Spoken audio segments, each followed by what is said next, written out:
Bienvenue dans cette nouvelle vidéo de Run in Sophro. Je suis Laureline Champ, sophrologue et traileuse, et aujourd'hui je vais vous parler de la cohérence cardiaque. Pour ceux qui connaissent déjà, eh bien ce sera un moyen pour vous d'en savoir plus sur ses origines et ses principes actifs. Et pour ceux qui ne connaissent pas la cohérence cardiaque, eh bien c'est une méthode de respiration bien particulière qui va vous permettre d'apprendre à contrôler votre respiration pour mieux gérer votre stress et réguler votre anxiété. La cohérence cardiaque, c'est une méthode très simple. Elle a été développée et testée dans les années 90 en Californie.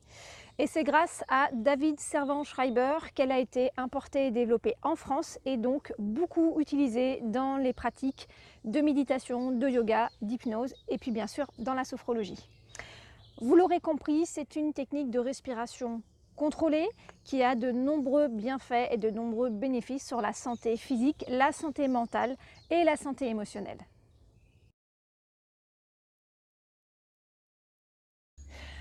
Alors, cette respiration régulière va agir au niveau physique en augmentant l'amplitude de la variabilité cardiaque, c'est-à-dire que le rythme cardiaque va ralentir et c'est ça qui va amener le calme et l'apaisement dans tout l'organisme.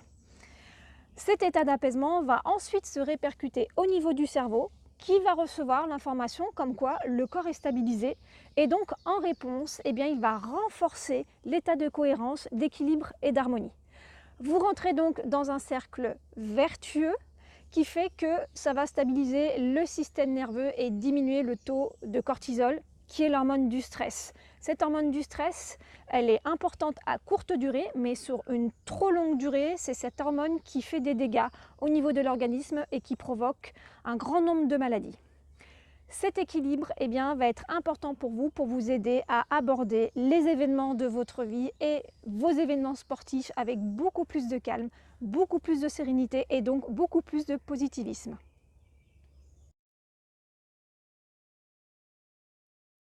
La cohérence cardiaque est donc une respiration régulière, équilibrante, parce que vous avez le même temps sur l'inspiration et sur l'expiration, c'est-à-dire 5 secondes d'inspiration et 5 secondes d'expiration, soit 6 cycles de respiration par minute.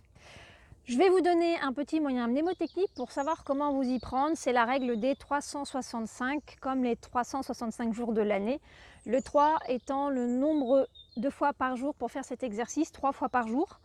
6 étant justement ces 6 cycles de respiration par minute et 5 pendant 5 minutes. Ces 5 minutes, c'est le temps d'installer votre respiration, de trouver une respiration fluide, confortable pour vous et d'en profiter et de ressentir les bienfaits de cette respiration.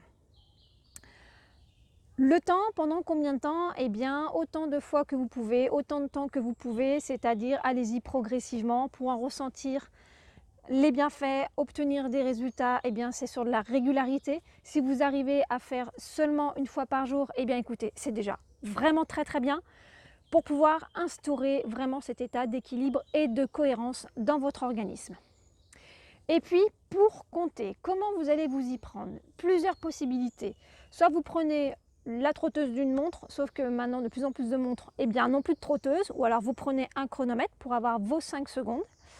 Autrement, vous mettez une alarme pendant 5 minutes et vous essayez de compter 5 secondes, mais certaines fois on a tendance à compter beaucoup trop vite.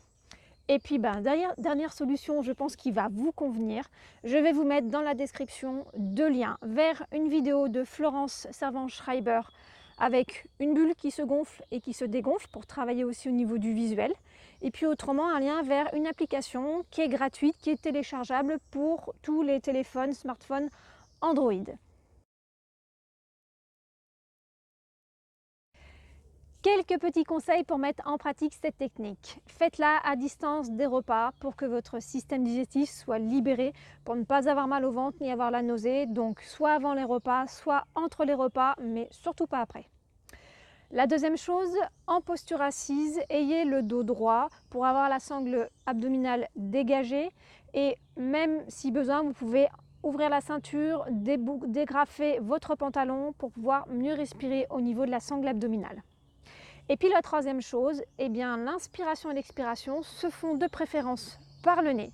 Et quand vous inspirez, prenez vraiment le temps de faire une longue inspiration lente, comme si vous respiriez un parfum, une odeur pour bien rentrer dans les 5 secondes. Sinon, vous allez vous remplir trop vite et vous allez arriver avant les 5 secondes en apnée, en rétention. Et ce n'est pas du tout l'objectif de l'exercice, puisque l'objectif, c'est justement de ne mettre aucune tension, de ne pas se tendre et à l'inverse, de se détendre, de s'apaiser et de se calmer. Pour avoir, comme on le voit sur un électrocardiogramme, une sinusoïde, une courbe bien régulière, des montées, des descentes, comme en trail d'ailleurs, sans faire de pause au sommet, d'accord? Donc il n'y a pas de moment plat, il n'y a pas de moment ni de rétention d'air, ni en haut de l'inspiration, ni à la fin de l'expiration. Donc avoir une respiration bien fluide pour que ça soit confortable et bénéfique pour vous. Et bien maintenant, je vous souhaite de bien profiter de cette respiration. Comme on dit, il n'y a plus qu'à. Il n'y a plus qu'à expérimenter, il n'y a plus qu'à tester. Et puis surtout, n'hésitez pas à me faire des retours sur cette technique que vous allez découvrir. Je vous remercie et à très bientôt.